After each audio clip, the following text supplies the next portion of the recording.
Greetings, I'm Angela with Jamaica Crystals, and this is part 2 of my Moldavite experience. Let's see, where do I begin? The last time I did a video, I told you I was in search for the georgiite. And let's just say I did find a dealer a couple of days ago. I haven't reached out to him, but for 33.8 grams, it's $4,000. I think I'm gonna have a fundraiser in order to get that. But anyway, I've been on this journey. It's been a couple of weeks since I've made the video. So where do I start? Let's just say I've had a few months to myself. I don't work in the summer, but usually I have my grandchildren. But my husband and I, we have put our house up for sale, got some new carpet in, and so the grandchildren didn't come this summer because, you know, sometimes they kind of make a mess. So we were like, yeah, let's keep it looking pristine, you know, a model home for when you have someone come in to purchase your house.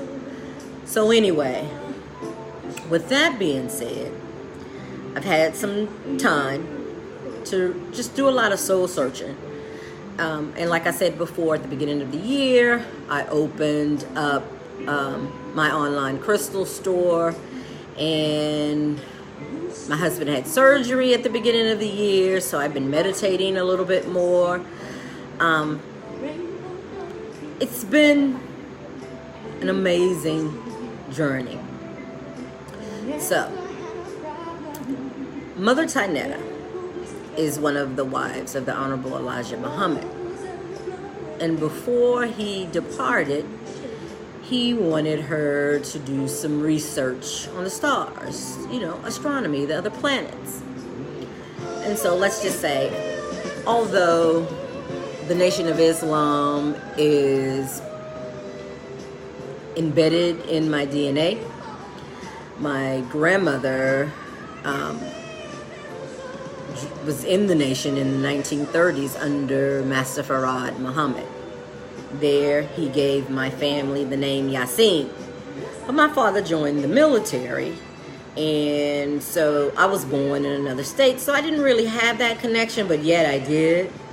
I believe there's no such things as coincidence, and our paths are pretty much already laid out for us at this point. I'm really starting to believe that. But anyway, Mother Tainetta is one of the Honorable Elijah Muhammad's wives, and she wrote an article, or she had articles in the Final Call under unveiling the number 19. So, but anyway, something said to me, you know, let's pull up some of her old articles. Like I said, I joined the Nation of Islam probably in 2003, 2004. I remember reading some articles, but I wasn't quite there yet. So I go back and I read a few articles, and one of the articles talks about her experience in Mexico and Minister Farrakhan's experience in Mexico, and how she has done her research on crystals, and how she had a vision telling her that we needed to eventually go towards opening up a crystal healing center. Crystal meaning Christ and the light. And when I read that, I was like, phew, is that where I'm headed? I'm around all these crystals. I bought these crystals, not understanding that, not knowing that. You know, at this point, like I said before, I'm not in control. My destiny is pretty much already set. But I tell you, when I think about it, I just get kind of chills and amazed. Am I a healer? I don't know. But anyway, my experiences and my dreams have been amazing. So a couple of days ago, last week actually, after meditating, I had woke up and then I had went back to sleep. My husband had gone to work and I went back to sleep, meditated, and then after the meditation was over, I closed my eyes to go to sleep, and there was an image in the stars. And the image in the stars spelled out ETH, and then it went from light to dark. I didn't get the rest of the words. And so I was like, well, it appears to have been a constellation. And so I was like, I don't really recall a constellation starting with ET. But I was like, well, maybe it's some out there that I don't know. So I immediately grabbed my phone and looked to see if I could find any constellations that started with ETH. So, but anyway, I didn't. And so I immediately called my husband. And I said, man, sweetheart, I closed my eyes and there was this image of this man. I'm not sure what he was holding, but he was holding something and he was spelling out ETH, and then I couldn't read the rest of it. And so he said, what is spelling out Esther? And I was like, no, I don't know. And he was like, well, I don't know. And so I hung up and I started doing a little bit of research, a little bit more. I ran across some stuff and I was like, I just don't know.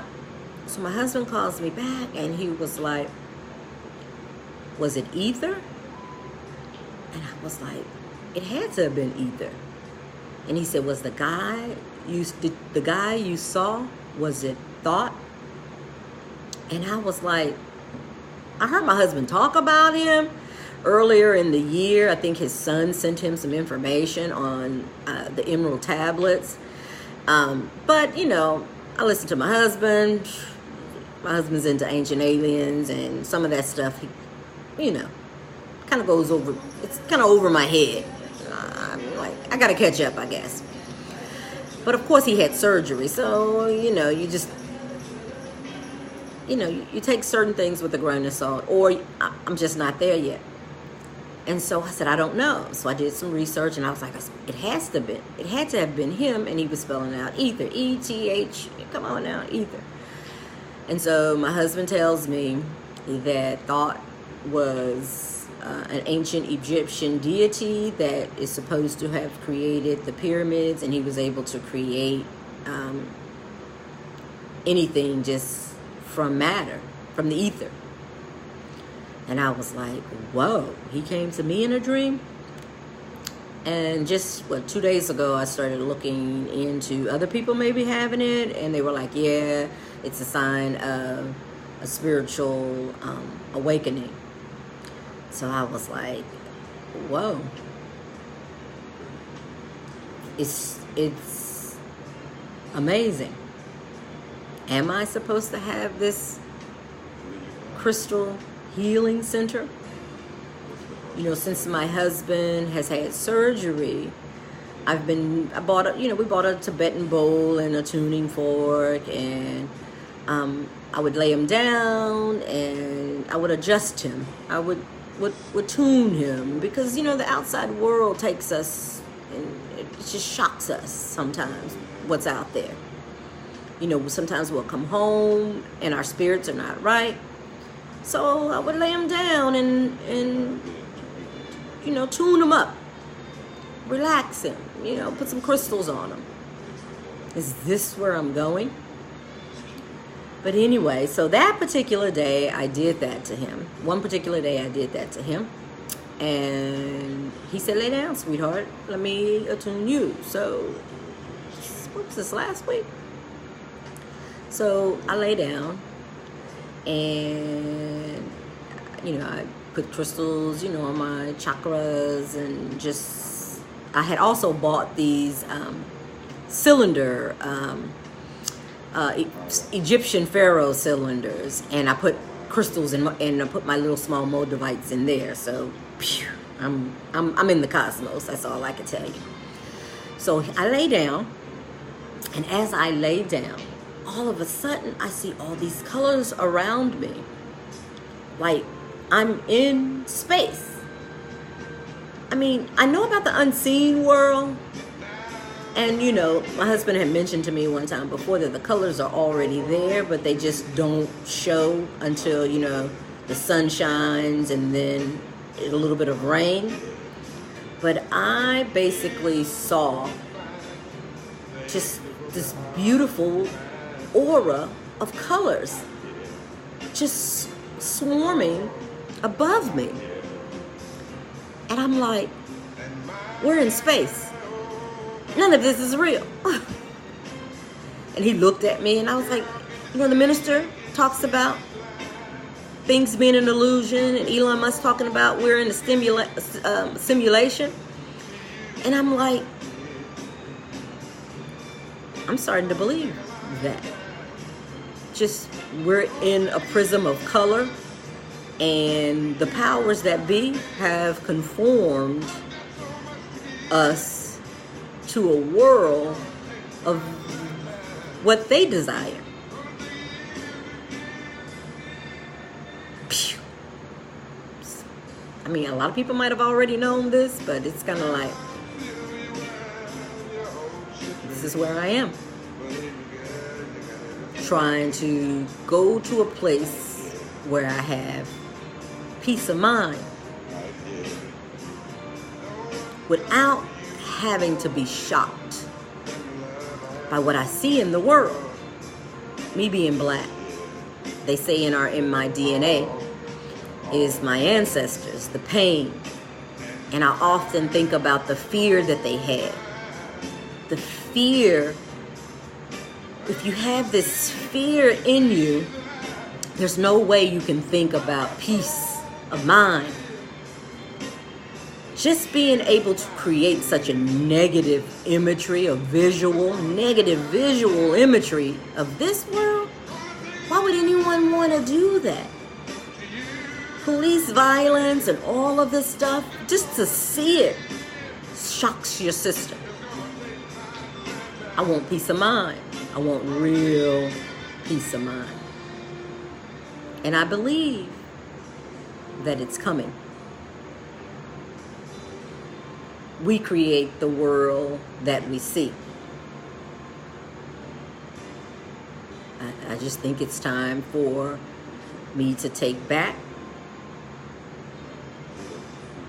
It's an awakening. It's happening. It's a doing type of thing. And it's a process. As above, so below. We are going back into the gods that we are supposed to be. So anyway, back to this georgiite. We got a house up for sale. We're looking to purchase land in Georgia.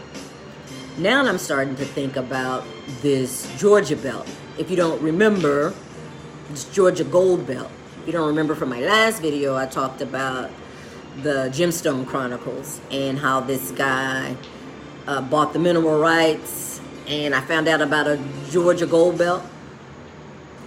So it's like, we might need to look in on that strip to buy some land, because the guy that's selling the georgiite, he said he found, although I haven't made contact, this was just from somebody that was on social media who connected me with this dealer. He gave me the email, but he copied and pasted the message that he had given him because he was looking for some georgiite.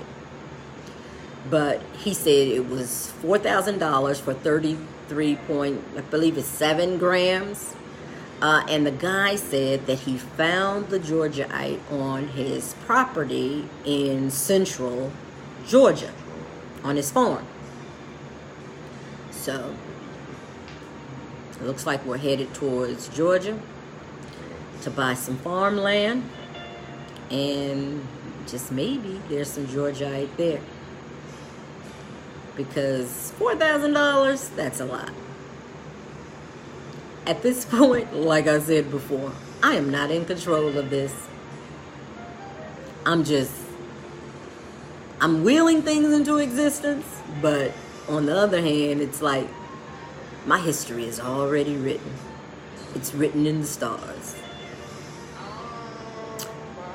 To be continued. We'll have an open house in 2 weeks, and wish us luck to sell our house, because we're gonna go buy a farm, I guess, in Georgia. Peace.